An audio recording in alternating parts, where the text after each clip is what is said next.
Bapak Fajar Rizal Ulhaq. Yang kami hormati Kepala Balai Penjaminan Mutu Pendidikan Provinsi Kalimantan Timur, Kepala Kantor Bahasa Provinsi Kalimantan Timur, Kepala Balai Guru Penggerak Provinsi Kalimantan Timur atau yang mewakili, Kepala Dinas Pendidikan dan Kebudayaan Provinsi Kalimantan Timur atau yang mewakili, Kepala Dinas Pendidikan dan Kebudayaan Kota Samarinda atau yang mewakili, Kepala Badan Akreditasi Nasional PDN Provinsi Kalimantan Timur, serta tamu undangan yang kami hormati. Hadirin yang kami hormati, demi suksesnya terselenggara seluruh rangkaian acara kita pada malam hari ini, marilah kita awali bersama dengan doa yang akan dipimpin oleh Bapak Rudi Purwanto.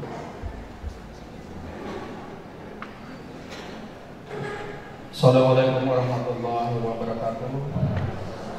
Bapak Ibu, mohon izin, marilah bersama-sama kita sejenak menghadap Allah, berdoa untuk sukseskan acara kita pada malam hari ini. Izinkan kami untuk memimpin doa ini secara Islam. Bapak Ibu berkenan menyesuaikan sesuai agama masing-masing. Amin amin ya rabbal alamin.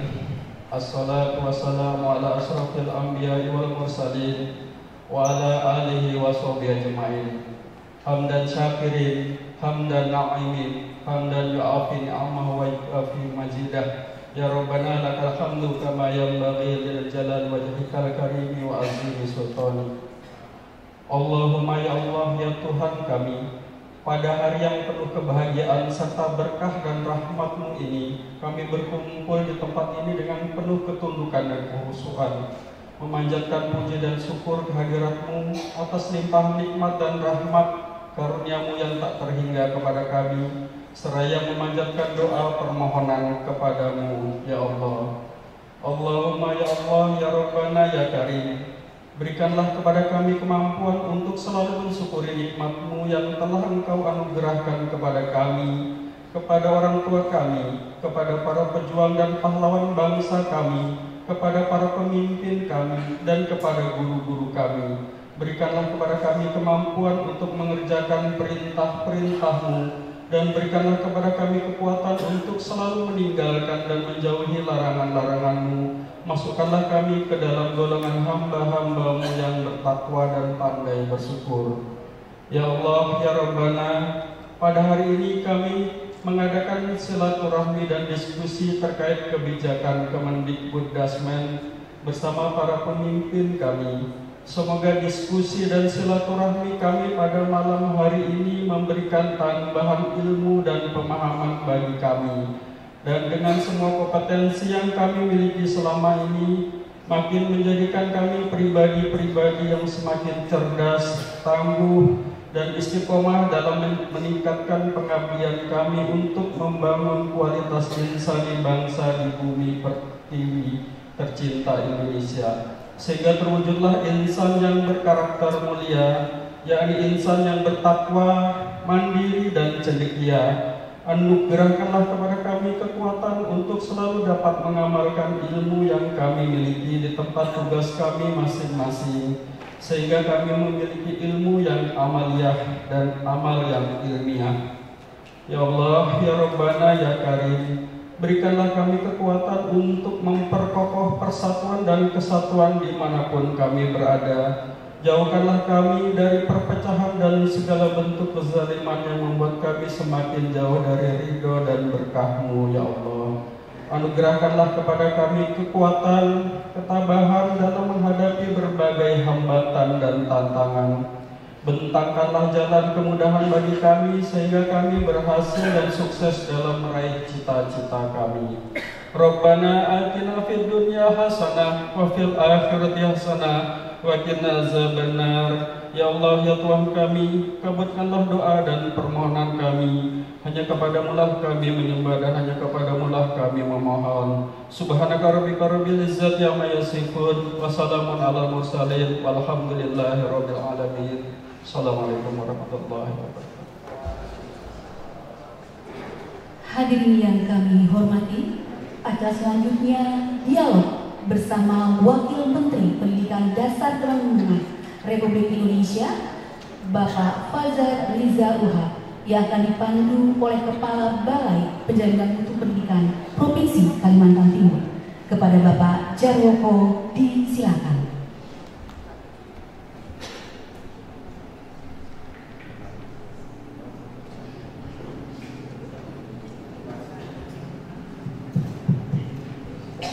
Assalamualaikum warahmatullahi wabarakatuh. Selamat malam dan salam sejahtera untuk kita semua. Yang terhormat Bapak Wamen, yang kami hormati Bapak Kepala Dinas Provinsi dan Kota Samarinda, dan seluruh jajaran stakeholder, saudara kami, Kepala Balai Bahasa, Kepala Balai Guru Penggerak, di UPT yang di bawah naungan Dikdasmen. Kami laporkan Pak Menteri, Pak Wamen, bahwa kami mengundang teman-teman dari semua stakeholder secara internal, seluruh karyawan BPMP, karyawan BGP, karyawan Balai Bahasa. Ini sudah siap nyadong dawuh gitu Pak. Kalau orang Jawa itu nyadong dawuh itu siap menerima arahan. Dan juga teman-teman stakeholder yang memang ingin cepat merespon dan menyambut arah kebijakan kementerian supaya kita segera berpacu bagaimana mengupayakan dan mengikhtiarkan pelayanan pendidikan yang bermutu sebagaimana yang diamanatkan di dalam Undang-Undang Sistem Pendidikan Nasional kita, bahwa setiap warga negara memperoleh kesempatan yang sama untuk mendapatkan layanan pendidikan yang bermutu. Dan kemudian dilanjutkan bahwa pemerintah dan pemerintah daerah wajib memberikan pelayanan dan kemudahan serta menjamin terselenggaranya pendidikan yang bermutu bagi semua warga negara tanpa diskriminasi. Kita semuanya bersama-sama ingin mewujudkan ikhtiar itu, dan tentu saja sebagai bagian dari komponen pendidikan kita akan selalu mengikuti arah dari hulu, dan kita pastikan air itu mengalir sampai ke hilir dan sampai ke end user yang paling kita layani, yaitu peserta didik. Bagaimana arah itu, dan selanjutnya kami mohon kepada Pak Wamen untuk bisa memberikan arahan dan pencerahan supaya kita semuanya segera bisa merespon dengan cepat dan tentu saja dengan tepat. Karena kalau cepat tapi arahnya nanti tidak tepat, berarti kita tidak searah dan sealur dengan apa yang menjadi arahan dari Kementerian Pendidikan. Untuk selanjutnya kami persilahkan Pak Wamen untuk bisa memberikan arahan garis besar, dan nanti selanjutnya kepada Bapak Ibu kami mohon untuk bisa merespon, bisa menanyakan, bisa menanggapi, supaya arah kebijakan kementerian bisa kita pastikan sampai kepada hilir secara tepat. Untuk selanjutnya waktu dan tempat kami aturkan kepada Pak Wamen. Kami persilakan.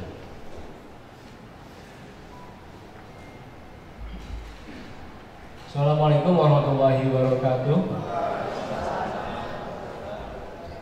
Selamat malam dan salam sejahtera untuk kita semua. Yang saya hormati Pak Jarwoko ya, selaku tuan rumah moderator, dan juga untuk Kepala BPMP ya, dan juga Kepala Balai Bahasa Pak ya, dan juga Kepala BGP. Dan yang saya hormati Dinas Pendidikan baik provinsi maupun kota yang hadir pada malam hari ini, Bapak Ibu Kepala Sekolah, pengawas, dan juga tentunya keluarga besar UPT Kalimantan Timur yang hadir pada kesempatan malam hari ini. Ini pertama saya menyampaikan terima kasih atas undangan silaturahminya, karena memang sebenarnya saya tidak menjadwalkan untuk melakukan pertemuan malam hari ini, karena saya tahu ini malam Sabtu, malam untuk waktu dengan keluarga Bapak Ibu semua. Jadi tentunya sebenarnya saya tidak mau merepotkan. Tentu saya berterima kasih atas undangannya dan juga tentu berterima kasih atas kehadiran Bapak Ibu semua yang sudah mengorbankan waktu bersama keluarga untuk bisa hadir pada malam hari ini. Saya terakhir datang ke Samarinda mungkin sebelum COVID ya, 3-4 tahun yang lalu, jadi sudah cukup lama nih Pak. Saya sebelumnya juga pernah aktif di kementerian di Kemendikbudristek, Kemendikbud waktu itu. Waktu zamannya Pak Muhadjir Effendi sebagai Menteri Pendidikan, saya adalah staf khususnya beliau. Kemudian pada masa kedua Pak Jokowi memimpin, saya pindah tugas Pak, saya di Sekretariat Negara sebagai staf khususnya Pak Mensesnek waktu itu, Pak Pratik. Dan ya, dalam kesempatan ini mendapat amanah dari Bapak Presiden untuk membantu Mas Abdul Muti sebagai Wakil Menteri Pendidikan Dasar dan Menengah.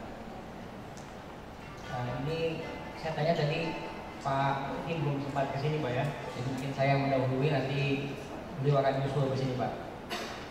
Untuk acara mungkin yang bisa disiapkan nanti. Tadi sebelum saya pergi ke bandara, saya sampaikan ke beliau, saya pamit mau ke Kalimantan Timur ke Samarinda karena ada satu acara dengan Ketua Umum Muhammadiyah. Terus kemungkinan saya mampir ke PT yang beliau menyampaikan salam untuk Bapak Ibu semua ya. Dan beliau berharap suatu waktu bisa segera berkunjung ke Kalimantan Timur. Bapak Ibu yang saya hormati, saya sebenarnya ingin ngobrol agak santai karena kalau malam Sabtu ngomongnya berat-berat kayaknya lumayan berat, apalagi kalau saya makan malam. Nah jadi kami kan di kementerian di bawah Pak Abdul Muti ini punya visi besar sebagai turunan dari amanat Bapak Presiden adalah menghadirkan pendidikan bermutu untuk semua. Itu Bapak Ibu sudah tahu, sudah melihat perkembangannya beberapa bulan, 3-4 bulan terakhir. Jadi kami punya ikhtiar semua program-program prioritas dalam 5 tahun ke depan itu memang diarahkan untuk mewujudkan cita-cita menghadirkan pendidikan bermutu untuk semua. Ini bukan topik baru sebenarnya, karena ini sudah menjadi bagian dari pekerjaan Bapak Ibu semua di Kementerian Pendidikan pada khususnya, tentu juga teman-teman di Dinas Pendidikan. Nah, saya ingin memberikan satu gambaran makro sebelum masuk ke mungkin yang menjadi inti persoalan di Kementerian Pendidikan adalah situasi global yang tidak mudah yang harus dihadapi oleh Indonesia hari ini. Kita semua paham dan mungkin hampir tiap hari selalu meyakinkan diri bahwa kita punya cita-cita pada tahun 2045 akan mencapai Indonesia Emas. Itu kan selalu menjadi satu mantra yang terus disampaikan oleh para pejabat ya, oleh pemerintah, bahwa tahun 2045 harapannya kita mencapai Indonesia Emas. Ya mungkin sekitar 20 tahun lagi dari sekarang, 20 lagi. Nah, satu sisi kita harus optimis bahwa memang kita punya kemampuan untuk mencapai target besar itu. Karena kalau kita pesimis, ya kita akan susah untuk mengoptimalkan potensi kita. Tapi pada saat yang sama, kita juga harus realistis melihat kenyataan Indonesia hari ini. Kalau menuju Indonesia Emas itu ada beberapa indikator sebenarnya, baik ekonomi maupun pendidikan. Saya ingin bicara dua hal aja ini. Kalau ekonomi biasanya kita bisa mencapai generasi emas ini secara ekonomi, harusnya rata-rata penghasilan warga Indonesia pada tahun 2045 tadi itu rata-rata per bulan 14 sampai 15 juta. Nah, sekarang rata-rata penghasilan Indonesia ini kan jauh di bawah itu. Yang sudah mendekati itu ya Malaysia, yang sudah melampaui adalah Singapura.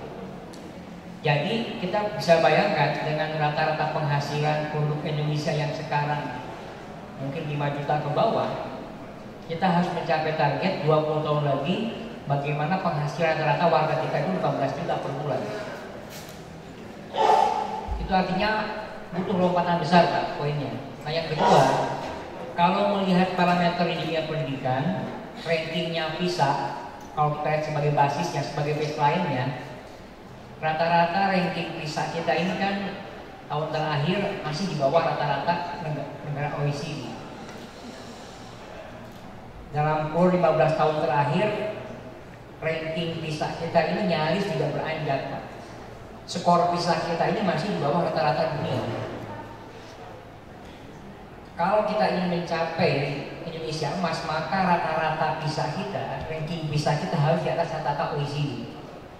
Sekitar 400-an, sekarang baru 300 berapa? 360 berapa? Menurut ahli-ahli, dengan baseline hari ini sebenarnya untuk menaikkan ranking PISA kita sampai ke rata-rata negara OECD itu butuh waktu 30 sampai 40 tahun. Begitu ada orang menghitung. Jadi artinya apa? Kalau kita bekerja biasa-biasa saja, maka Indonesia emas itu nampaknya berat kita capai. Itu poin saya. Maka kita banyak melakukan lompatan-lompatan besar. Leapfrog. Ya, lompatan-lompatan besar. Lompatan besar itu hanya mungkin dilakukan kalau kita ini melakukan pekerjaan di luar kebiasaan, out of the box, ya kan? Di luar mainstream, inovatif. Itu kata kuncinya. Kalau kita bergerak di ekonomi dan di dunia pendidikan hanya bisnis as usual, biasa saja, maka berat rasanya. Nah, saya secara pribadi harus jujur mengatakan itu, supaya ini menjadi semacam warning buat kita semua bahwa memang kita harus bekerja lebih keras 2 bahkan 3 kali lipat. Kalau bekerja biasa saja, wah kita berat. Nah, oleh karena itu kita harus melakukan, pemerintah sedang melakukan berbagai transformasi di berbagai bidang. Transformasi yang lumayan radikal sebenarnya. Misalnya kebijakan yang diambil oleh Bapak Presiden melakukan efisiensi anggaran, ya, itu semangatnya akan melakukan transformasi, mengubah gaya kerja, mengubah budaya kerja. Dari budaya kerja biasanya anggarannya cukup, serba ada, bahkan tiap akhir tahun bingung menghabiskan anggaran. Nah, sekarang kita dipaksa untuk bagaimana mengefektifkan anggaran yang ada dalam rangka mencapai tujuan besar itu. Jadi semangatnya itu. Nah, apa yang dilakukan oleh pemerintah sekarang adalah mendorong proses transformasi, salah satunya melakukan semacam proses yang tidak biasa. Ya, orang bilang kita dipaksa oleh sistem, dipaksa oleh kebijakan untuk mengubah cara kerja kita. Nah, itu salah satunya, itu semangatnya. Itu pula yang sedang kami lakukan di Kementerian Pendidikan Dasar dan Menengah. Apa yang kita lakukan di Kemendikbud, semangatnya itu mengarah ke sana. Kami tidak mau terjebak dengan isu perdebatan kapan kita ganti kurikulum, ya kan? Karena kita selalu bilang ganti menteri, ganti kurikulum. Nah, kami sejak awal tidak mau terjebak dengan narasi semacam itu. Karena yang terpenting buat kami, buat kita di Kementerian Pendidikan Dasar dan Menengah itu adalah bukan bergantinya kurikulum sebenarnya, tapi adalah bergantinya pola pikir, mindset para guru. Lebih baik metode pembelajaran yang dilakukan oleh para guru. Lebih besarnya lagi, kami ingin memperbaiki tata kelola guru sebenarnya. Maka yang mulai kami sasar, mulai kami perbaiki adalah fokusnya ke guru.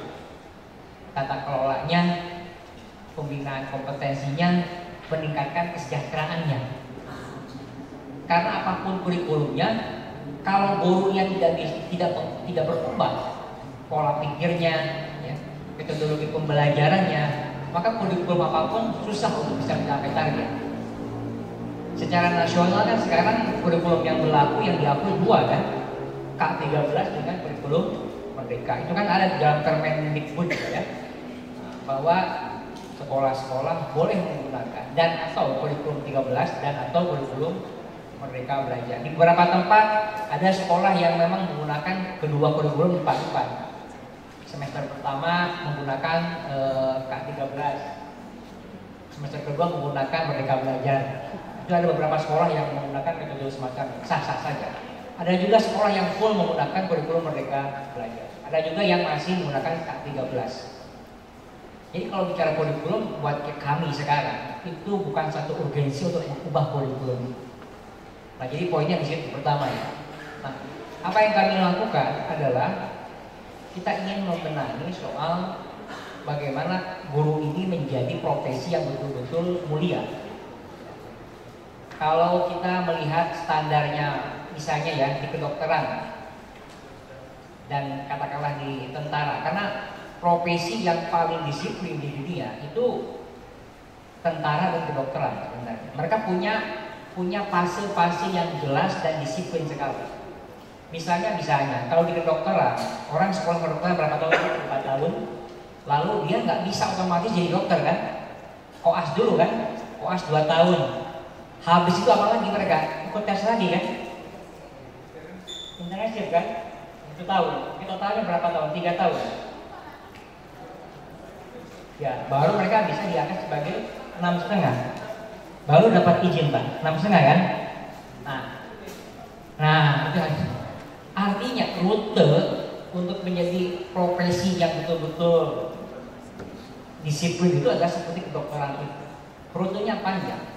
Nah kalau di kita sekarang, mohon maaf dengan segala hormat, ya guru ini kan rata-rata menjadi pilihan terakhir Pak ya. Ketika tidak diterima di lapangan pekerjaan yang lain, orang menjadi guru kan, dengan segala hormat. Ada fenomena semacam itu. Jadi orang siapapun boleh menjadi guru. Bahkan jurusannya yang buat ilmu pendidikan pun boleh menjadi guru, ya kan? Asal mau menjadi tenaga honorer dulu dari bawah. Gitu. Nah itu kan kenyataan Pak di lapangan.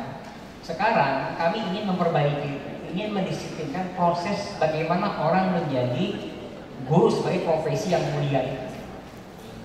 Kita akan mengatur itu. Ya nanti ke depan guru-guru yang sudah memenuhi kualifikasi sebagai seorang guru lah yang bisa didaftarkan di Polri oleh sekolahnya Pak, ya kan? Memang sekarang kan ada keterbatasan karena sekolah kekurangan guru, ya akhirnya angkat guru honorer kan Pak, yang belum punya kualifikasi pun didaftarkan ya. Kami ke depan akan membenahi itu. Jadi ke depan itu hanya guru yang sudah memenuhi kualifikasi yang bisa didaftarkan di Polri oleh sekolahnya.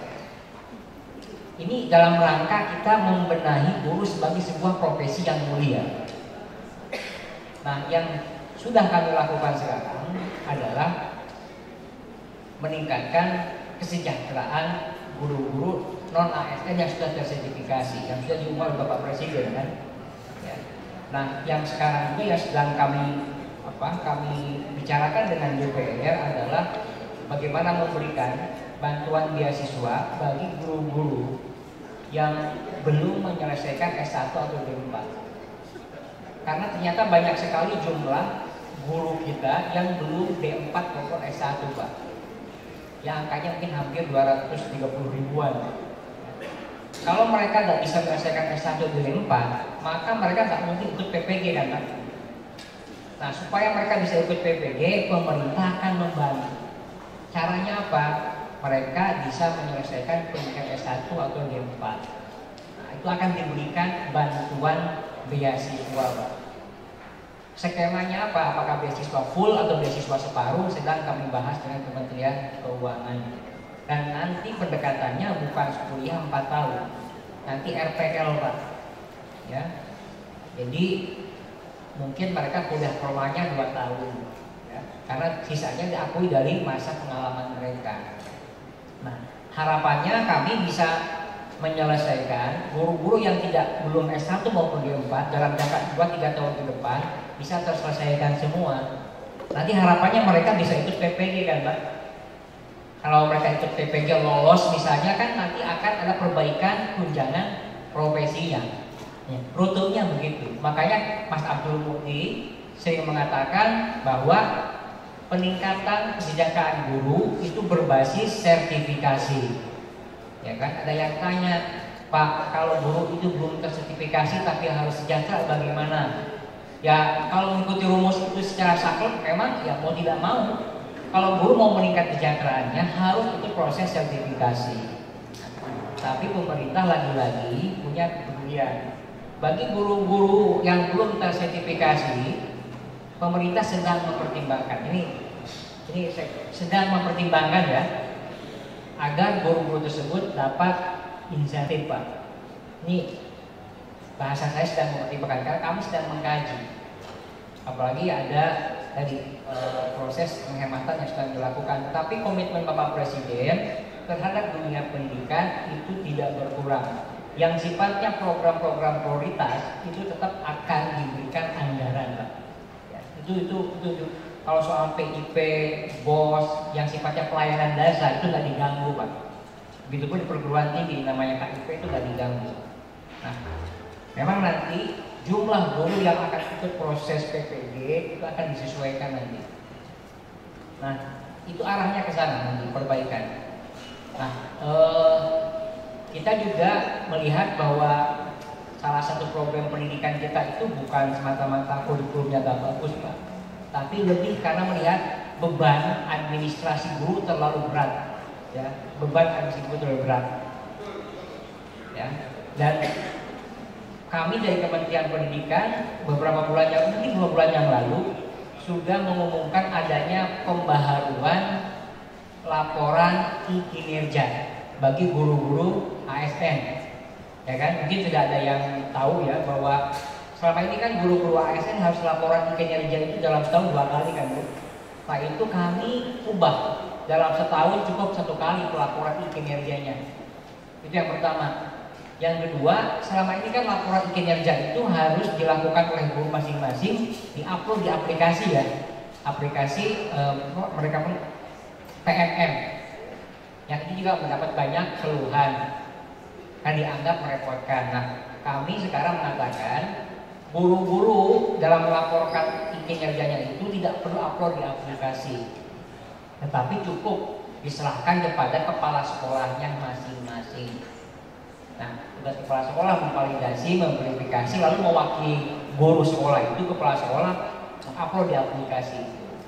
Nah, memang ini satu sisi kok tambahan di kepala sekolah nih Pak katanya. Nah, tapi kami harus kasih tahu jumlah berkas yang harus diserahkan oleh guru ketika laporan kinerja itu kami sederhanakan, kami kurangi lah, kami kurang, tidak sebanyak, tidak seberat sebelumnya. Sehingga nanti tugas kepala sekolah juga akan lebih ringan ketika memvalidasi, memverifikasi. Ya. Jadi kami longgarkan itu beban administrasi. Harapannya tidak ada lagi cerita guru meninggalkan kelas atau mengabaikan siswanya gara-gara ikut Zoom, ngejar sertifikat berbasis poin. Kita pun sekarang menghilangkan berbasis poin. Ya. Jadi ini kami longgarkan secara beban administrasinya. Yang kedua, soal kewajiban mengajar 24 jam tatap muka, Bu, ya, dalam seminggu. Itu pun sudah kita longgarkan kan. Selama ini kan tafsirnya 24 jam ini kan tatap muka di ruang kelas. Banyak guru yang tidak bisa memenuhi itu karena mungkin kurang kelasnya, kurang siswanya, atau akhirnya kan cari sekolah yang lain. Nah, kemarin kita melakukan pembaharuan bahwa penafsiran pemahaman 24 jam tatap muka itu tidak sepenuhnya harus dihabiskan dengan di ruang kelas. Bisa digantikan atau dikonversi dari kegiatan para guru di sekolah dan di masyarakat. Jadi kalau Bapak Ibu guru punya kegiatan kemasyarakatan di luar sekolah, aktif di organisasi sosial, keagamaan, profesi guru, maka bisa diakumulasi menjadi 24 jam itu. Juknisnya sedang diatur Pak oleh GTK, Dirjen GTK. Tetap jadi 24 jam mengajar ini, yang kewajiban mengajar tetap berapa belas jam. Sisanya yang bisa dikonversi untuk kegiatan sosial itu berapa jam ada nanti Pak. Ya. Harapannya apa? Lagi-lagi supaya Bapak Ibu guru punya waktu yang cukup di sekolah mendampingi para siswanya. Jadi bukan melonggarkan guru lalu guru punya waktu untuk jalan-jalan ke mall gitu ya, malas-malasan karena beban saya makin ringan nih, administrasi makin ringan, ngajar tuh harus 24 jam tetap muka. Nah, kita menuntut karena sudah dikasihkan kelonggaran, maka kami menuntut para guru itu untuk meluangkan waktu mendampingi siswanya di sekolah gitu. Itu Pak. Nah nanti tugasnya kepala sekolah itu sebagai penanggung jawab untuk memastikan ini berjalan sebagaimana seharusnya. Kenapa kami melakukan ini? Karena kami melihat salah satu problem pendidikan kita hari ini bahkan ke depan adalah anak-anak kita tidak punya ruang yang cukup untuk berbicara dengan orang tuanya di rumah dan gurunya di sekolah. Sehingga mereka kehilangan idola, kehilangan sumber inspirasi. Larinya kemana? Ke media sosial, ya kan? Yang dia tonton pasti ya kalau nggak YouTube, IG, TikTok dan sejenisnya. Jadi akhirnya apa yang mereka geluti sehari-hari adalah media sosial itu. Kehilangan sosok idolanya. Karena apa? Gurunya di sekolah sibuk ngurusin administrasi, orang tuanya di rumah sibuk bekerja. Nah, maka kita melihat guru itu harus punya waktu yang cukup dalam proses mendampingi siswa-siswa di sekolah. Karena salah satu problem kita adalah munculnya problem kesehatan mental di kalangan remaja. Ini poinnya Pak.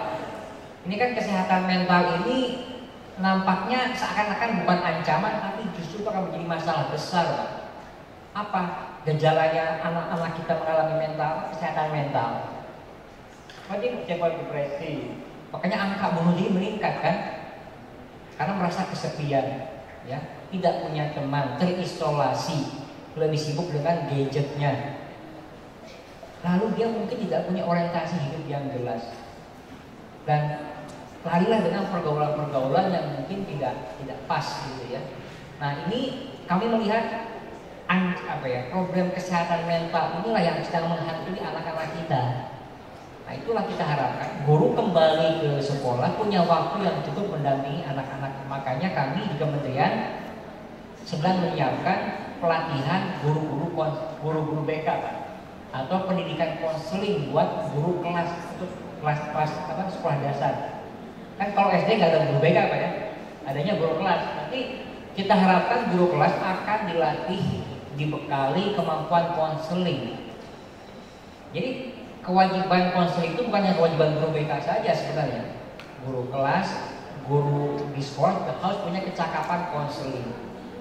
Apalagi di SMP dan SMA itu ada guru BK-nya. Nah betul, jumlah guru BK kita terbatas betul Bu. Nah pemerintah sedang menyiapkan skema untuk melakukan pengangkatan guru-guru BK. Ini akan dilakukan secara bertahap. Memang kalau kita baca data nasional memang guru BK termasuk guru yang paling banyak kurang, ya. Guru BK, guru penjas, ya kan, guru penjas itu banyak kurang Pak, ya. Nah ini pemerintah sedang coba selesaikan satu persatu. Jadi persoalan guru ini banyak sekali Pak ternyata rentetannya. Nah yang masalah lain yang juga yang sedang kami kerjakan, kalau yang ini kan sudah kebijakan, yang sedang kami kerjakan adalah melakukan redistribusi guru-guru. Salah satu problem pendidikan kita kan Bu, ketimpangan kan, ya. Ini masalah pendidikan kita yang paling fundamental adalah ketimpangan Pak, ketimpangan mutu, ketimpangan akses sebenarnya. Kalau lihat rasio jumlah siswa dan guru kita secara nasional itu ideal, itu datanya kan sama kan, SD, SMP, SMA, SMK itu ideal Pak rasio guru dan siswa. Tapi dalam kenyataannya terjadi penumpukan guru di tempat tertentu, di sekolah tertentu. Nah, distribusinya lah yang menjadi persoalan. Saya kemarin ke Denpasar, kota yang lumayan besar kan Bu. Ternyata kota seperti Denpasar itu mengalami kekurangan guru. Kota besar seperti Denpasar, kita anggap itu udah maju Pak. Ternyata mengalami kekurangan guru. Apalagi daerah-daerah yang 3T yang terpencil. Ya, apalagi Kalimantan gitu. Saya baru kembali dari Sintang Bapak Ibu, Pontianak, Kalimantan Barat ya. Mungkin 3 minggu yang lalu saya kembali dari Sintang, 7 jam dari Pontianak. Sama juga kendalanya. Daerah perbatasan dengan Malaysia di sana kan. Nah jadi karena ada penumpukan guru-guru ini, terutama dipicu oleh pengangkatan guru P3K, itu kami melihat harus ada redistribusi guru. Terutama redistribusi guru P3K yang selama ini ngajar di swasta ditarik ke sekolah negeri kan Pak ya. Karena memang namanya ASN sekolah negeri mengajarnya. Ya. Kami melihat salah satu problemnya di situ. Nah, begitu kami masuk ke kementerian, banyak aspirasi yang mengatakan bahwa kebijakan pengangkatan guru P3K ini bagus satu sisi, tapi saat yang sama itu merugikan bagi sekolah-sekolah swasta yang kehilangan guru-guru terbaiknya. Ya kan, ya. Kami baca data ada puluhan ribu guru-guru swasta yang diangkat P3K pindah ke sekolah negeri. Dan banyak kasus ketika pindah ke sekolah negeri, mereka ini tidak dapat jam mengajar. Karena penuh Pak, jadi jam mengajarnya. Ini kejadian bukan di Kalimantan, Bu. Di Jawa Tengah saya temukan. Di Kota Rembang. Di Kota Rembang itu ada satu fenomena tadi. Sudah pindah P3K ke sekolah negeri, udah 2-3 tahun nggak dapat jam mengajar. Ya penuh jam mengajarnya, Pak. Nah, dan saya kira ini terjadi di banyak tempat juga. Nah, kami awal itu punya perjuangan yang kami sebut sebagai jihad regulasi adalah memperjuangkan guru-guru swasta tadi, guru-guru P3K tadi kembali bisa mengajar di sekolah asalnya atau di sekolah swasta. Awalnya Kemenpan RB mengatakan tidak bisa, Pak, karena yang namanya ASN harus mengajar di sekolah negeri. Nah, tapi kami dapat celah di Undang-Undang ASN bahwa bisa dilakukan penugasan khusus, bahwa ASN bisa ditugaskan di lembaga swasta atau lembaga lainnya berdasarkan penugasan khusus dalam jangka waktu tertentu. Inilah yang kami kejar. Alhamdulillah Bapak Ibu, ini disetujui oleh Kemenpan RB bahwa guru P3K bisa mengajar kembali di sekolah asalnya. Itulah yang menjadi isi dari Permendikbud nomor 1 tahun 2025 tentang redistribusi guru P3K ke sekolah-sekolah swasta. Ini resmi diundangkan di lembaran negara. Nah, kami sedang menyusun juknisnya, Pak, juklaknya, supaya dinas provinsi dan kabupaten kota punya panduan gimana caranya guru-guru yang tadinya di negeri bisa diredistribusi ke guru-guru ke sekolah-sekolah swasta. Nanti akan dibentuk namanya itu tim redistribusi guru P3K yang isinya dari dinas pendidikan dan DKD. Jadi guru itu bisa mengajukan pindah melalui proses tim ini. Nanti timnya mengkaji apakah sekolah yang dituju memang betul-betul membutuhkan enggak. Kalau nggak membutuhkan pasti akan dipertimbangkan. Tapi kalau sekolah yang dituju membutuhkan atau kekurangan guru pasti akan dialokasikan ke situ. Atau pihak tim inilah yang secara proaktif bekerja. Ya, nah ini memang itu butuh kerjasama dengan Pemda dan Pemprov. Yang disampaikan oleh Bapak Kepala tadi, ya. Nah, kami udah bikin aturannya, tinggal bagaimana aturannya dieksekusi secara baik oleh teman-teman di daerah, Pak. Nah, ini sebenarnya salah bicara kita agar guru sekolah-sekolah swasta itu tetap dapat guru yang baik, ya. Ya, kasihan juga anak-anak kita yang sekolah-sekolah swasta, guru-guru terbaiknya pindah ke negeri, Pak. Padahal yang anak-anak kita yang di sekolah swasta juga sama-sama anak bangsa kita kan, berhak mereka mendapat pendidikan terbaik, termasuk berhak mendapat guru terbaik. Nah, ini semangatnya ke sana. Permendikbud nomor 1 tahun 2025 itu. Nah, jadi kami berharap ini juga dapat dipahami dan didukung oleh dinas pendidikan di provinsi dan di daerah. Memang ada syarat-syaratnya nanti, Pak. Ada syarat-syaratnya, tapi sehingga saya syarat-syaratnya juga itu dipermudah. Kalau urusan kita bisa permudah, kenapa dipersulit, Pak? Ya kan? Ini kan kita harus kembali ke filosofi asal. Pelayanan itu harus dipermudah, apalagi pelayanan pendidikan. Jadi, nah kami juga menyadari tanpa dukungan Pemda dan Pemprov, kebijakan-kebijakan kami di pusat itu tidak bisa berjalan maksimal. Jadi kita harus berjalan seperti kalau kereta api, kiri dan kanan, Pak. Kalau kereta api relnya hanya satu, kan nggak jalan juga, Pak. Kereta api ini bisa kencang larinya kalau relnya dua, Pak. Nah, kami filosofinya semacam itu. Nah, yang terakhir nanti kita bisa dialog, Pak, ya, supaya lebih interaktif adalah tentu kami mengharapkan adanya perubahan cara kerja di lingkungan kementerian, ya. Tadi saya katakan kita harus bekerja di luar kebiasaan, ya. Tuntutan masyarakat terhadap pemerintah makin lama makin tinggi, Pak. Kalau kita lihat media sosial itu kan, wah itu kritik itu kayak silet, Pak, ya. kritis tapi tajam gitu ya. Nah itu kita pun di lembaga pemerintah harus siap dengan kritikan bahkan bulian. Itu resiko kita sebagai pelayan publik kan. Nah oleh karena itu kita dipacu untuk ya tadi memberikan pelayanan terbaik, termasuk juga melahirkan kebijakan-kebijakan yang dirasakan manfaatnya langsung oleh masyarakat. Karena masyarakat makin lama makin kritis, makin melek Pak, ya kan? Kita ini apapun sekarang nggak bisa menghindar dari netizen Pak. Bisa dikulik gitu kan? Ini ada kasus oknumnya siapa, dicek datanya siapa, fotonya di mana, ya kan? Entah dari mana mereka dapat datanya juga. Nah kita juga harus siap di situ. Maksud teman-teman kita yang ada di UPT gitu ya. Ya itu kita harus siap-siap itu dengan perkembangan yang makin demokratis, yang mungkin kadang juga ada kebablasan ya, ada berlebihan juga. Tapi ya itulah risiko yang sedang kita hadapi dan kita harapkan ini menjadi motivasi bagi kita di Kementerian, di UPT untuk bisa melayani masyarakat lebih baik lagi. Nah, jadi terakhir Bapak Ibu, tentu kami di Kementerian Pusat mengharapkan dukungan Bapak Ibu semua UPT dan juga tentu dari Bapak-Bapak Ibu dari Dinas Pendidikan Provinsi, Kabupaten, Kota juga tentu harapan kita bisa bersinergi lebih baik lagi. Dan pemerintah sekarang sedang membicarakan revisi Undang-Undang Sinkes tahun 2003. Undang-Undang Sinkes nomor 20 tahun 2003 ya. Karena undang-undang ini dilahirkan 21 tahun yang lalu Pak ya. Dianggap perlu ada pembaharuan, perlu ada penyesuaian. Dan ini bisa masuk di dalam Prolegnas DPR. Dan kami sudah membahas bersama beberapa kementerian agar undang-undang Sinkes yang baru itu lebih lebih up to date lah, lebih bisa menjawab tantangan zaman, termasuk kami akan mensinkronkan undang-undang ini dengan beberapa undang-undang terkait seperti undang-undang guru dan dosen dan undang-undang ASN supaya nggak ada overlap atau tumpang tindih. Sekarang ini kalau soal kebijakan guru itu tumpang tindihnya luar biasa Pak.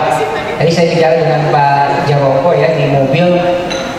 Jadi soal guru saja pengangkatannya, kewenangannya di Kemenpan RB, yang mengusulkan siapa? Pemerintah daerah dan provinsi. Yang yang merekomendasikan kebutuhannya siapa? Yang merekomendasikan siapa? Kemendikbudrismen. Jadi untuk urusan guru saja harus melibatkan beberapa kementerian kita, Kemenpan RB, BKN, dan juga Kementerian Keuangan Pak. Nah ini rumit sekali kita nih untuk ngurus guru saja itu 4 kementerian harus kami ajak bicara. Belum nanti kami berbicara dengan pemerintah provinsi dan daerah. Wah ini makin rumit tuh Pak komunikasinya. Alhamdulillah kalau komunikasinya lancar. Tapi kalau ada yang macet, ada yang mandek, nggak bisa mandek semua tuh Pak proses itu gitu loh. Nah jadi ada beberapa wacana memang, beberapa usulan. Ini baru usulan Pak ya. Bagaimana kebijakan guru itu bisa kembali ke era sentralisasi. Ya. Ini sedang diskusikan di banyak kalangan. Tentu akan ada konsekuensinya, ya. Tetapi dari sisi beberapa kajian, sejak tahun 2001 kita melakukan desentralisasi kebijakan pendidikan. Rasanya kita belum beranjak dari persoalan dasar soal ini, Pak. Jadi ada pemikiran bagaimana dikaji ulang pengelolaan guru itu kembali ke sebagaimana di Kementerian Agama.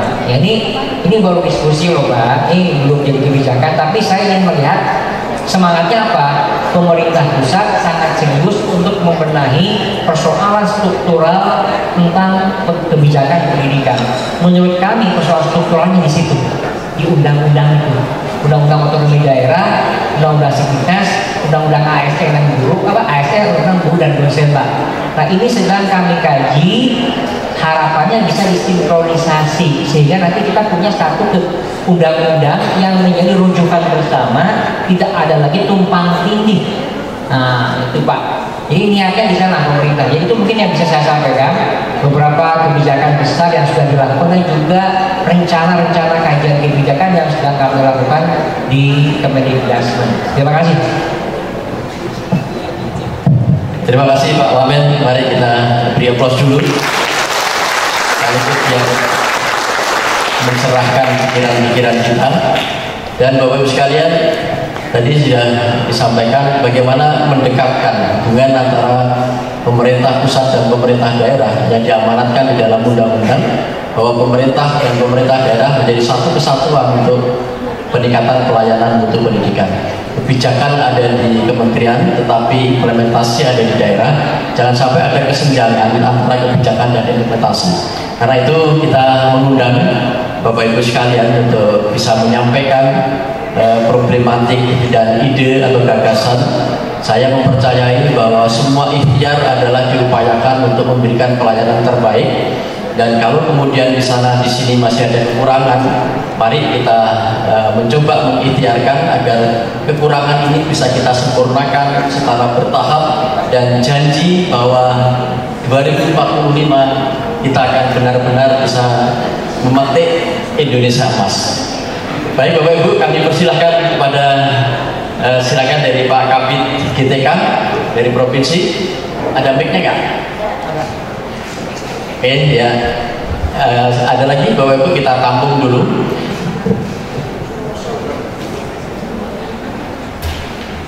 Ya sambil menunggu, ada lagi? Oh ya, Pak Indro. Pak Indro masih aktif ya Pak ya? Alhamdulillah. Pak Indro. Bapak Pak Gunawan. Nanti diperkenalkan, sambil diperkenalkan. Saya persilakan Pak Kabid, monggo silakan. Bismillahirrahmanirrahim. Assalamualaikum warahmatullahi wabarakatuh. Yang saya hormati Pak Wamen, terima kasih tadi sudah memberikan arahan, pencerahan tentang bagaimana arah kebijakan pendidikan secara nasional dan bagaimana nanti implementasinya sampai ke daerah-daerah. Saya ya guru Pak, 30 tahun lebih mengajar. Saya mengajar 1992 sudah mengajar, dan akhirnya berlabuh di struktural. Jadi saya tahu betul kondisi di sekolah. Ya, jadi apa yang Pak Wamen sampaikan tadi benar. Realita pendidikan kita dengan target 2045 ya memang cukup berat. Kondisi guru kita yang tadi dipaparkan menjadi guru itu adalah pilihan terakhir. Ini jadi pertanyaan, dengan pilihan terakhir kira-kira mampu nggak guru kita dipacu untuk mencapai goal tadi?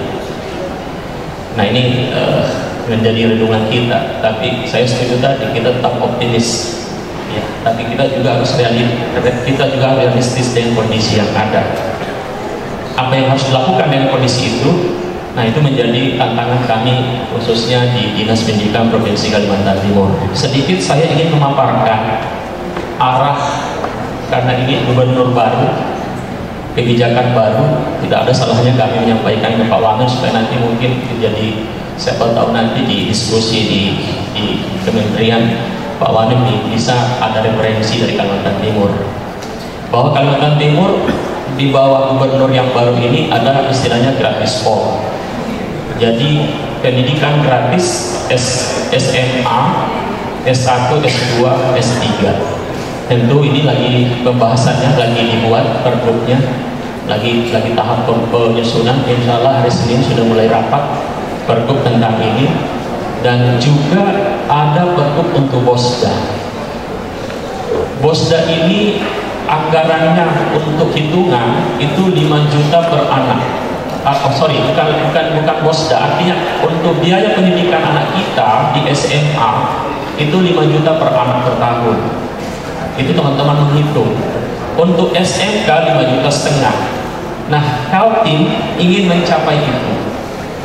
Dari pusat berapa Bosnasnya, kita akan ingin mencapai sampai standar tadi. Namun tahun ini karena memang anggaran sudah diketok, maka sementara ini tidak full langsung diberikan, tapi next 2026 ini sudah masuk ke situ. Artinya anggaran segini sekolah tentu punya ruang untuk berkembang. Ini Kalimantan Timur. Ya, mudah-mudahan nanti bisa jadi referensi di pusat. Bagaimana dengan gurunya? Terima kasih bahwa ada di gas nomor 1 Januari 2025 ada redistribusi ASN. Saya pelajari itu sebenarnya bukan hanya ketiga kan sebenarnya redistribusi ASN, artinya bisa saja yang ketiga kan bisa saja PNS. Kami bersyukur bahwa BKD juga sudah berkoordinasi dengan kami dan siap kita berdiskusi. Karena kami bilang, saya katakan tidak mungkin ada sekolah yang dibiarkan banyak gurunya sementara ada sekolah yang perlu guru. Dan ini kita tadi saya sepakat bahwa itu yang penting adalah bagaimana filosofinya tadi. Nah, saya kira itu yang berikutnya, kesejahteraan guru. Kaltim untuk SMA, SMK, SLB itu ada tambahan 1 bulan gaji selain sertifikasi dan gaji pokok. Jadi sebenarnya Kalimantan Timur ini cukup sejahtera untuk guru. Iya. Dan tahun ini ada juga tambahan 1 juta untuk mulai janji gubernur, tambahan 1 juta untuk mulai dari jenjang TK, SD sampai SMA ada tambahan 1 juta. Jadi cukup besar anggaran yang tersedot yang dibutuhkan oleh Kalimantan Timur, dan Pak Gubernur beberapa kali kami sempat diskusi, memang anggarannya harus paling tidak bisa di atas 25%, bukan 20% untuk mencapai anggaran itu. Dan ini sementara ini dibahas. 2026 pastinya nanti akan menyesuaikan. Nah, ini yang seperti inilah gambaran Pak Wamen bagaimana arah Kalimantan Timur ke depan. Ada juga pakaian gratis, pakaian seragam gratis untuk anak-anak yang nanti juga akan diberikan. Jadi kemudian lagi ada yang menarik, bagaimana dengan percepatan lompatan. Nah, Kaltim sudah mulai merespon itu dengan ada SNP Plus-nya nanti, Standar Nasional Pendidikan Plus. Plusnya apa? Kita sudah mendiskusikan sekolah-sekolah yang diarahkan untuk sekolah unggulan, sekolah boarding. Ya, ada Pak Kabin SMA di sini juga sudah membahas itu. Dan satu lagi kita sudah mulai pilot project sekolah bilingual school. Jadi kita arahkan percepatan ini, sekolah-sekolah didorong yang punya potensi menerapkan pembelajaran 2 bahasa, tentu bahasa asing dan bahasa Indonesia. Nah, inilah arahnya Pak Wamen, mohon arahannya nanti. Ini sebagai informasi. Mungkin Pak Wamen nanti di Jakarta bagaimana sebenarnya yang ini. Ya, kami mohon nanti arahannya. Nah, satu lagi persoalan kepala sekolah. Bagi kami dinas, kepala sekolah ini memegang peranan penting untuk mencetak. Karena kalau kepala sekolah handal, tentu guru-gurunya bisa ikut. Tapi kalau guru-guru tadi yang tadi kita katakan pilihan terakhir, tapi kalau kepala sekolahnya mantap, mudah-mudahan kepala sekolahnya bisa menjadi kapten, bisa mengarahkan seperti itu. Saya kira itu. Terima kasih. Assalamualaikum warahmatullahi wabarakatuh. Ya, kita lanjutkan, ya, kita tampung dulu. Silakan Pak Ibro. Sekalian sambil dikenalkan ya. Bismillahirrahmanirrahim. Assalamualaikum warahmatullahi wabarakatuh. Nama saya Hendro Kuncoro dari Dinas Pendidikan Provinsi, yaitu dari Pengawas. Berkenaan dengan forum ini yang tadi diberi kesempatan untuk kita boleh bertanya, boleh mengusulkan, boleh macam-macam itu ya. Yang pertama, saya pengen juga menyampaikan bahwa memang pendidikan ini yang pertama kali adalah invest jangka panjang.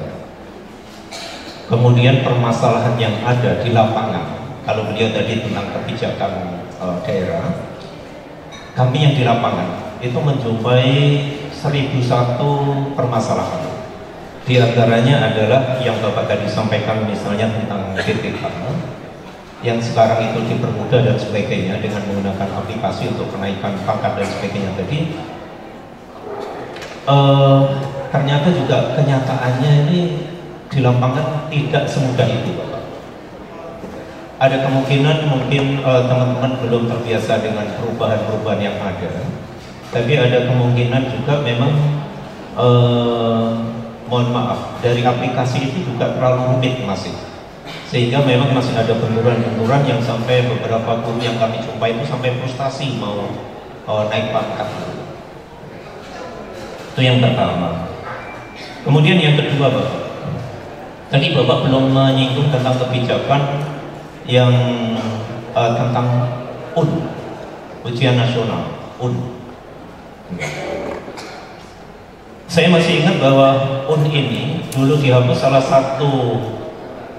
salah satu alasannya adalah karena keadaan geografis di Indonesia yang terlalu berbeda nyolok, sehingga menyebabkan pelayanan pengadaan sarana pendukung pendidikan itu sangat jauh antara di tempat-tempat tertentu dengan di daerah-daerah yang sifatnya pelosok. Sementara pada waktu itu dituntut kita sama, akhirnya itu salah satu alasan itu kemudian dihapus, kemudian digantilah AND. Saya ingin mendapatkan informasi yang sesungguhnya untuk yang akan datang, Bapak. Bagaimana pelaksanaannya dan bagaimana bentuknya dari strategi soal itu. Saya ingin mendapatkan info itu sehingga nanti kami bisa menyampaikan bersiap-siap terhadap Bapak Ibu guru yang kami bina. Kemudian yang ketiga, mohon maaf sekalipun bukan ranah saya dari guru penggerak dan di sini teman-teman dari balai. Tapi saya juga terlibat sebagai orang di dalamnya yang ikut menjadi fasilitatornya. Guru penggerak ini sebenarnya orientasi pertama dulu diadakan itu kan tidak berorientasi untuk menjadi kepala sekolah dan pengawas, tapi bagaimana meningkatkan kualitas guru. Ini yang menjadi catatan awalnya seperti itu. Bagaimana meningkatkan kompetensi guru menjadi guru yang profesional di dalam proses pengajaran dari manajerialnya sampai ke pemimpinan sehingga proses pembelajaran itu berjalan dengan baik. Nah, untuk menjadi kepala sekolah dan pengawas itu bonus. Itu bonus. Nah, dengan dihapusnya guru penggerak ini, saya kira mohon maaf ini perlu diperhitungkan kembali. Bukan dihapus, sementara dihentikan gitu. Ini juga perlu diperhitungkan kembali. Mungkin kalau kami mengusulkan tetap saja, tetapi mekanismenya mungkin diperhalus atau dirubah gitu. Sehingga kualitas guru itu betul-betul ada wadah untuk memang dia dicetak untuk menjadi yang profesional. Dan ini di lapangan sebenarnya kita juga merasakan, Pak, sebagai pengawas itu merasakan hasil dari teman-teman yang dididik di pendidikan guru penggerak. Sekalipun memang ada kekurangan itu saya kira hal yang wajar. Maka dari itu mungkin mekanismenya saja yang mungkin diperbaiki itu sehingga yang kekurangan tadi bisa hilang. Yang terakhir, Bapak, saya mohon maaf karena ini politis sekali, tentang makan gizi gratis. Salah satu efisiensi anggaran, salah satunya kan dilarikan ke sana infonya. Dan memang berita-berita di TV pun kita sampai hutang-hutang Jepang, Cina. Saya agak berpikir agak aneh Indonesia ini, memberi makan aja sampai hutang-hutang gitu. Nah, karena ini usul, kalau bisa Bapak, sebenarnya makan gizi gratis itu memang maksud pemerintah bagus sekali karena menghilangkan atau mengurangi stunting. Tapi kalau bisa, jangan mengurangi yang sifatnya akhirnya menyebabkan, mohon maaf, sekalipun Menteri Keuangan menyatakan tidak ada PHK dan sebagainya, tapi kan kenyataannya dampaknya ada. Nah, oleh sebab itu kalau bisa, Pak, mungkin ditinjau kembali polanya.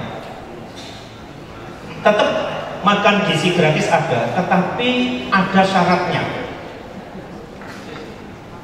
Misalnya saja syaratnya adalah siswa kita yang menerima itu yang memang tempat-tempat yang ekonomi menengah ke bawah.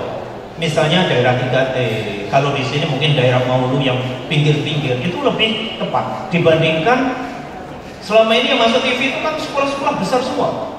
Yang setiap hari dia sudah makan daging, makan yang bergizi bahkan lebih. Sementara yang pinggir malah belum tersentuh dengan baik. Nah, oleh sebab itu agar supaya kita tidak defisit anggaran lebih baik, itu kalau ada syarat tertentu. Atau tidak menerima makan gizi gratis, tetapi KIP-nya yang ditingkatkan. Kalau KIP kan jelas ya, data untuk orang-orang yang tidak mampu yang menerima. Nah, itu ditingkatkan, diinputkan ke sana. Itu saya kira lebih tepat sasaran.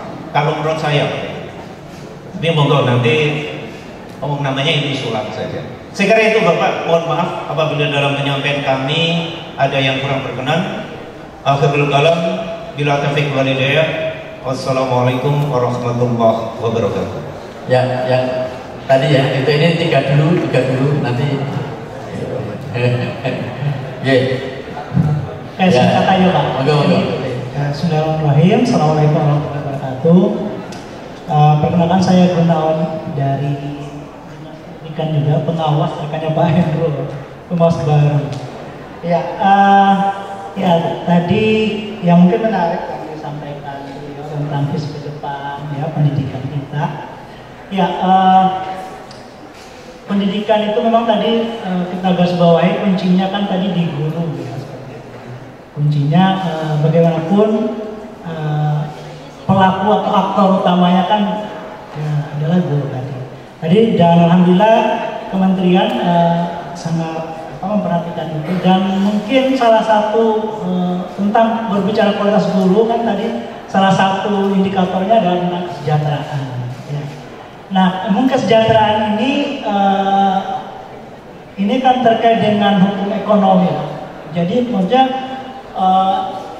guru itu dari LPTK kan sangat besar sekali lulusannya, jadi sangat besar sekali sehingga memang kalau dibandingkan dengan dokter, dengan profesi-profesi yang lain yang terbatas, guru ini sangat melimpah, sehingga ketika misalnya sekolah-sekolah itu misalnya menghentikan, maka akan sangat banyak yang mengantri gitu ya, sangat banyak. Nah, dan banyaknya alumni LPTK atau FKIP ini ternyata tadi itu tidak dibarengi dengan kualitas kayak gitu seperti itu.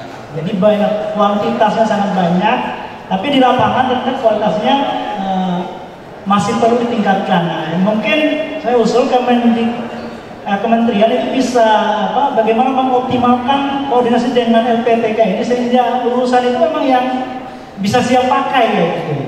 Kalaupun dipoles misalnya oleh BGP yang lainnya mungkin tinggal dikit-dikit, atau kemudian dinas pendidikan tinggal dikit karena sudah dari lulusan itu udah mantap. Nah, ini selama ini saya lihat itu ada putus antara yang diharapkan oleh Kementerian Pendidikan dengan output yang dihasilkan oleh LPTK tentang kualitas. Sehingga kadang-kadang tidak nyambung. Ini mungkin perlu juga dibangun. Kemudian mungkin standar-standar dari tentang untuk guru ini di LPTK perlu ditingkatkan.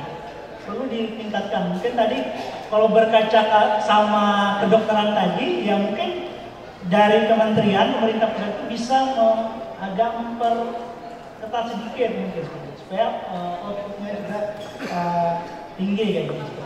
Ini yang termasuk ya PPG ya. Ini perlu perlu terus dimonitoring tentang pelaksanaan PPG ini, karena saya lihat karena untuk mengejar output bahwa ketika dia menjadi peserta PPG maka hampir dipastikan itu akan lulus. Padahal kalau kita lihat proses dan hasilnya nanti itu kayak ya tidak ada kayak peningkatan. Kebetulan saya mungkin salah satu juga yang ini yang agak sedikit terlibat di situ. Saya lihat itu kok agak mudah kayak gitu ya. Menurut saya ya.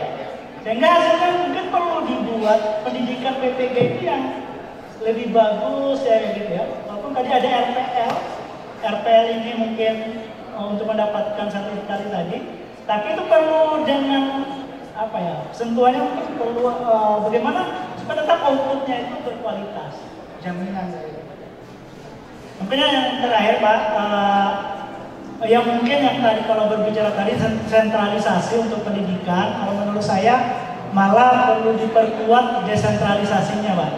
Jadi menurut saya pendidikan ini perlu pemerintah daerah, dinas pendidikan perlu dilibatkan lebih besar dalam pengambilan kebijakan tentang pendidikan. Karena memang kayak Kalimantan Timur ya mungkin akan berbeda ininya dengan provinsi-provinsi yang lain. Maksudnya perlu ada kayaknya seperti itu, memperkuat pengelolaan pendidikan di daerah itu perlu diberi kewenangan yang lebih luas. Karena kan sebenarnya seperti itu ya, undang-undang otonomi daerahnya. Cukup ya, saya kira. Seperti itu ya. Sebagai bahan diskusi, terima kasih. Assalamualaikum. Jadi Bapak Ibu mohon maaf sekali lagi, ini sudah dikasih kode sama protokoler. Kelihatannya waktu Pak Menteri juga.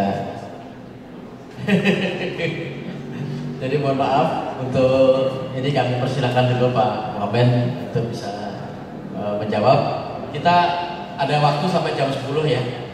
Kalau nanti jawaban dari Pak Wamen masih ada, kami beri privilege untuk Pak Kabid sebagai aspirasi daerah. Ya nanti kita lihat, mudah-mudahan jam 10 selesai. Tapi kalau tidak, mohon maaf kami nggak bisa nambah waktu lagi. Ya nanti mohon izin Bapak Ibu sekalian, kita maksimalkan waktu sampai jam 10. Monggo Pak Wamen. Iya sih Pak, mau begadang sih bisa aja Pak. Iya makasih ya. Jadi terima kasih atas masukan dan juga cerita pengalaman baiknya Pak dari Kalimantan Timur. Sudah saya catat nih Pak. Jadi saya rasa sih dari ketiga peranggap tadi banyak sekali masukan buat kami ya. Yang kedua juga tentu contoh baik yang sudah dilakukan di Kalimantan Timur ini. Pertama saya ingin balas respon dulu dari yang terakhir Pak soal makan bergizi Pak ya. Jadi memang yang lembaga yang punya kewenangan penuh mengelola kebijakan makan bergizi gratis itu adalah Badan Gizi Nasional, bukan Kemendikbudrismen. Tugas kami dalam program makan bergizi ini hanya dua Pak. Pertama, menyiapkan data dari Dapodik, sekolah-sekolah mana yang dianggap perlu atau perlu diprioritaskan. Jadi kami hanya menyerahkan data itu sepenuhnya kepada Badan Gizi Nasional. Lalu mereka lah yang menentukan sekolah mana yang akan diprioritaskan tahap 1, tahap 2, tahap 3 sampai selanjutnya. Pemerintah sudah bertekad bahwa pada akhir Desember 2025 semua sekolah yang diprioritaskan akan mendapat program tersebut. Tentu usulan Bapak bahwa sekolah yang dapat itu adalah sekolah yang memang menengah ke bawah, yang membutuhkan berbasis analisis daerah yang mana stuntingnya masih tinggi, literasinya masih rendah, dan juga kebutuhan gizinya masih rendah, itu akan menjadi prioritas. Tapi sekali lagi kewenangannya bukan di kami. Kemudian tugas kami yang kedua dalam program ini adalah memastikan bahwa makan bergizi itu berkorelasi terhadap pembiasaan baik di sekolah, yaitu penguatan pendidikan karakter. Jadi makan di sekolah bukan sekedar makan berjamaah gitu, tapi ada nilai bersamanya, mendisiplinkan anak dalam makan, menjaga kebersihan. Jadi kami tanggung jawabnya adalah memastikan pembiasaan makan itu berdampak pada pembiasaan baik dalam perilaku anak di sekolah pada umumnya. Nah, kemudian soal ya program ini Pak, saya baru pergi dari Sorong, ya, di kota dan kabupaten Sorong, dan banyak sekali anak-anak kita pergi ke sekolah dalam kondisi perut kosong. Ya. Jadi karena perut kosong, bagaimana mereka bisa mengikuti pembelajaran? Jadi nggak masuk di otaknya itu, karena perutnya kosong. Jadi secara ahli gizi pun Pak akan bilang kalau anak sekolah dalam perut kosong nggak akan bisa konsentrasi dalam belajar. Nah itulah yang terjadi di sebagian besar anak-anak kita di Sorong. Dan ternyata hal ini juga terjadi di daerah Jawa Barat Pak. Jawa Barat di Kabupaten Bogor. Jadi kami survei ke satu sekolah, 80% anaknya pergi ke sekolah tanpa sarapan Pak. Jadi kita bisa bayangkan sarapan itu berarti selama bertahun-tahun banyak anak kita ngikuti proses pembelajaran itu dengan kondisi perut kosong. Paling mengandalkan dikasih jajan sama emaknya, sama bapaknya, jajan di sekolah. Nama juga jajan di sekolah kan, Pak? Nah, kita kan tahu nggak ada gizinya nih, yang ada kolesterol isinya kan. Nah, jadi ini adalah satu kajian besar kenapa akhirnya pemerintah berkomitmen, bersikukuh agar ini dilaksanakan, Pak. Nah itu memang sudah ada kajiannya, dan soal kami belum mendengar sih bahwa ada pembiayaan dari hutang Pak ya tadi ya. Kami sih belum mendengar. Yang saya tahu memang itu ada dukungan dari beberapa lembaga yang mungkin berbasis CSR ya. Jadi perusahaan-perusahaan yang memang peduli itu tentu diperbolehkan. Dan itu saya itu Pak yang kami tahu soal makan bergizi.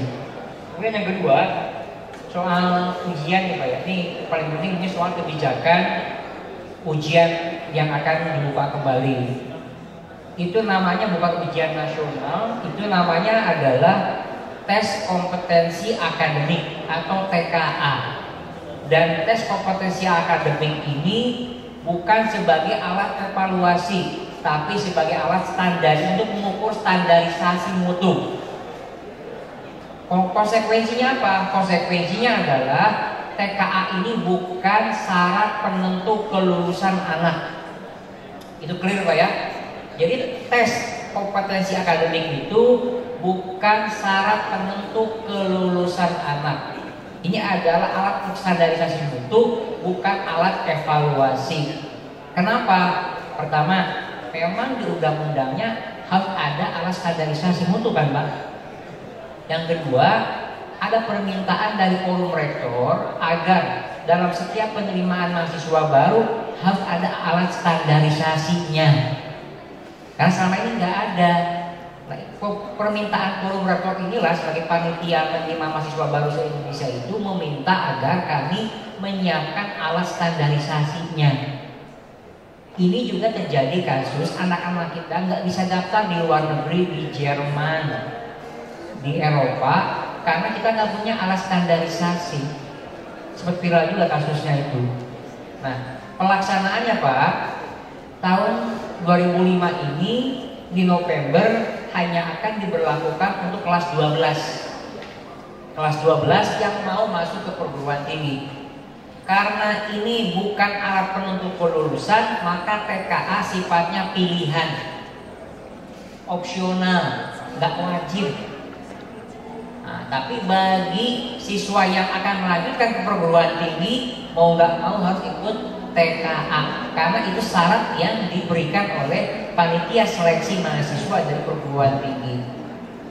Nah, jadi akan mulai diberlakukan di bulan November untuk kelas 12 Pak.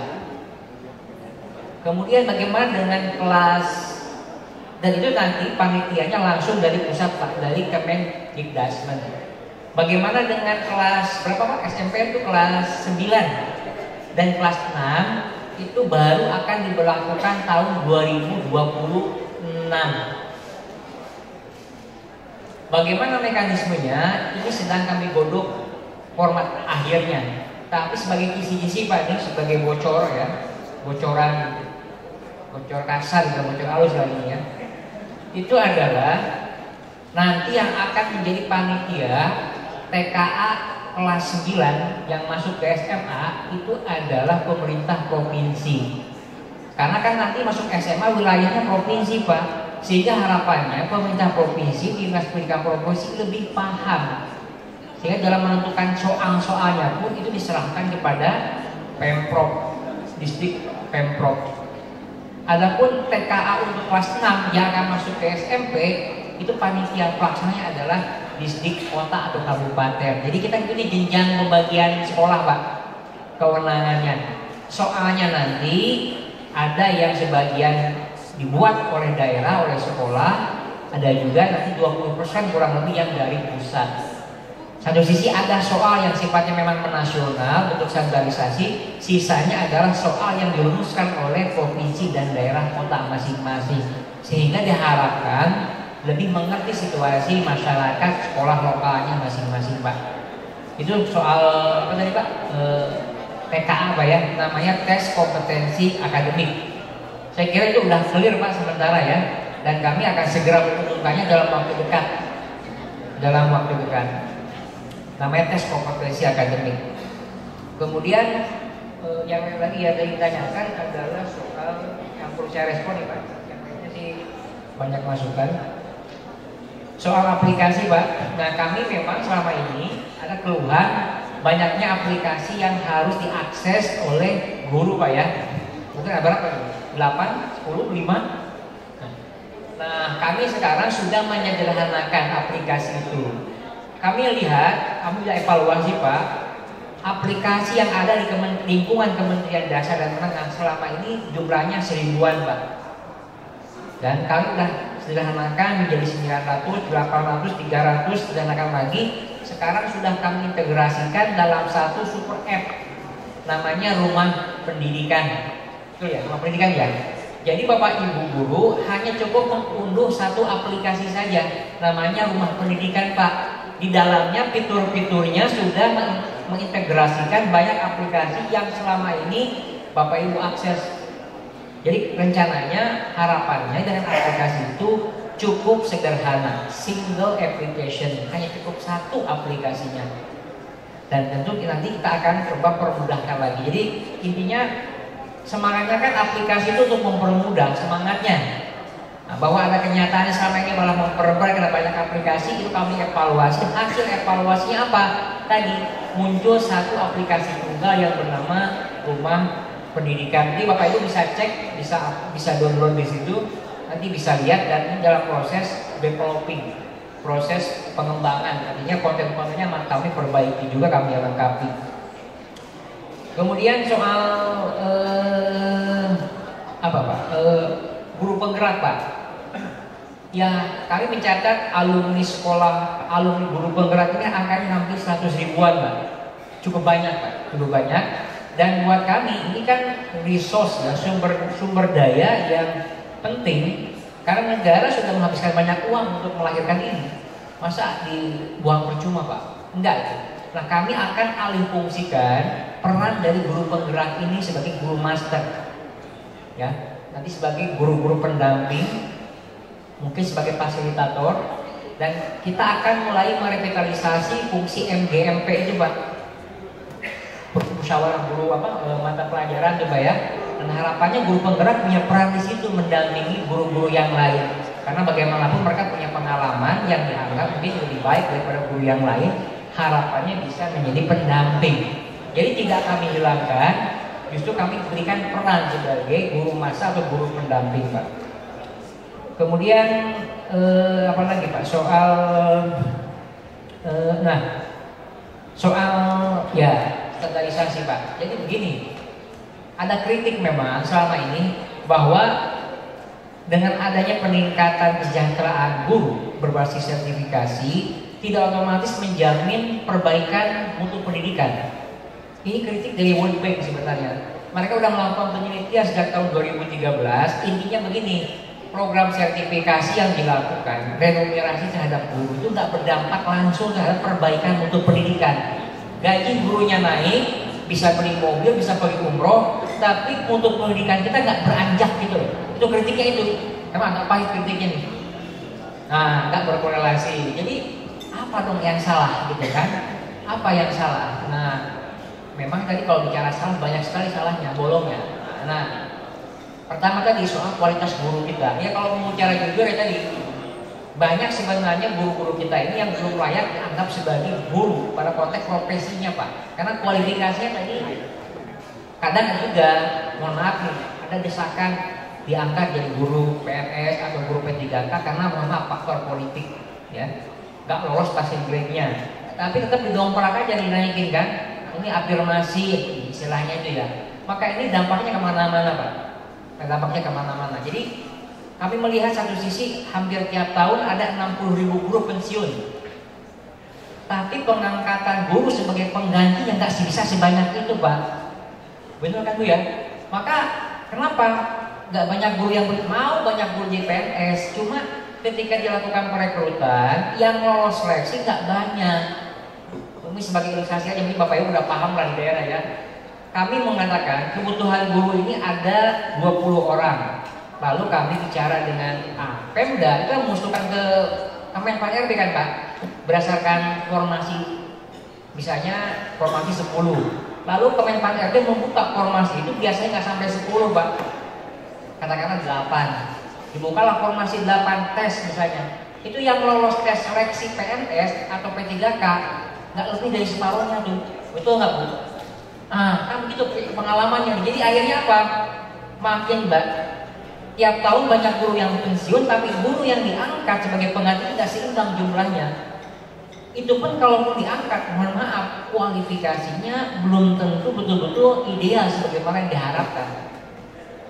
Karena itulah. Nah ini Mas, Pak, ini problemnya di sana. Jadi kalau Bapak bilang kok PPG nggak berdampak dengan kualitas, ya itu memang itu. Nah kita coba perbaiki satu persatu.